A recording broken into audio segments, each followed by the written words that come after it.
তো অন্য দল যদি আমাদেরকে আমন্ত্রণ জানায়, দাওয়াত দেয়, আমরা তাদের সমাবেশেও যেতে রাজি আছি এবং সেখানে গিয়ে আমরা আমাদের স্বপ্নগুলো, কথাগুলো তুলে ধরবো। আমরা যদি বিগত সময়গুলো দেখি, যে বিগত সময়ে বিএনপির অনেক প্রোগ্রামে কিন্তু ছাত্র শিবিরের কেন্দ্রীয় সভাপতি থেকে শুরু করে রোড লেভেলের অনেকে উপস্থিত ছিলেন, অনেকে বক্তব্য দিয়েছেন। জামাতের যে কর্মসূচি, সেখানে জামাত আমাদেরকে দাওয়াত দিচ্ছে, আমরা সেখানে যাচ্ছি। আমরা সেখানে গিয়ে শিক্ষার্থীদের স্বপ্নগুলো, তরুণদের স্বপ্নগুলো মানুষের কাছে তুলে ধরার চেষ্টা করছি। এবং কেমন বাংলাদেশ আসলে তরুণরা দেখতে চায়, শিক্ষার্থীরা কেমন বাংলাদেশ দেখতে চায়, এই কথাগুলো আমরা তুলে ধরছি। এখন প্রশ্ন আসতে পারে যে শুধু জামাত কেন, অন্য দল নয় কেন?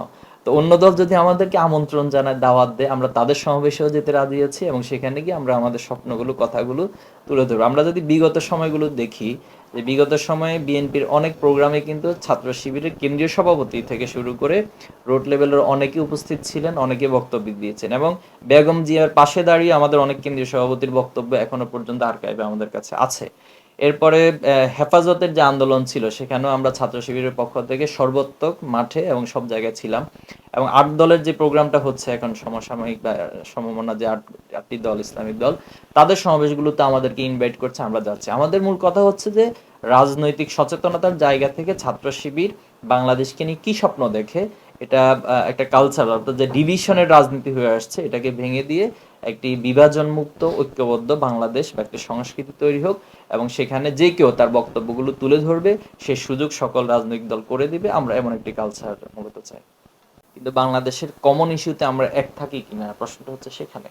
তো বিগত সময়ে ফ্যাসিবাদের সময় আমরা বিভিন্ন ইস্যুতে একসাথে আন্দোলন করেছি, এক সময় জোটগতভাবে আন্দোলন করা হয়েছিল, সেখানে এক মঞ্চে এক টেবিলে বসে আমরা সবকিছু করেছি। এবং 5ই আগস্টের পরেও আমরা ছাত্রদলের কেন্দ্রীয় অফিসে গিয়েছি, ওনাদের সাথে বসেছি, কথা বলেছি এবং এই বিষয়গুলো তুলে ধরার চেষ্টা করি যে ফ্যাসিবাদের প্রশ্নে এবং দেশের স্বার্থে আমরা এক থাকবো, এক সুরে কথা বলবো, এক ঐক্যবদ্ধভাবে কাজ করব। এবং আপনি খেয়াল করবেন যে আমরা আমাদের যতগুলো প্রোগ্রাম যেটা কমনলি আয়োজন করি, সেখানে ছাত্রদলকে ইনভাইট করি। কিন্তু দুঃখজনক হলো ওনারা কেন যে আসেন না, সেটার উত্তর আসলে আমাদের কাছে নাই, সেটার উত্তর ওনারা দিতে পারেন। আবার বিপরীত পক্ষে দেখা যায় যে ওনারা যে আয়োজনগুলো করে থাকেন, সেখানে ওনারা আসতে চান না। ইভেন আমাদের অনেক প্রোগ্রামে অন্য ছাত্র সংগঠন আসার ক্ষেত্রেও ওনারা ইন্টারনালি বিভিন্ন ধরনের প্রতিবন্ধকতা করার চেষ্টা করেন।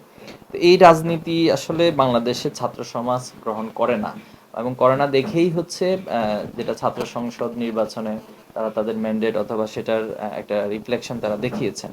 আমি আশা করব যে আমরা এই বিভাজন, বিগত সময়ে যে রাজনৈতিক সংস্কৃতিতে যে চর্চাগুলো ছিল, এটা উন্নতি হওয়া দরকার। 5ই আগস্টের পরে আমাদের একটু উদার মানসিকতা নিয়ে রাজনীতি করা দরকার। তবে আমি এটা আশ্বস্ত করছি যে বাংলাদেশের প্রশ্নে এবং আধিপত্যবাদের প্রশ্নে আমরা সবার সাথে কাজ করতে রাজি আছি।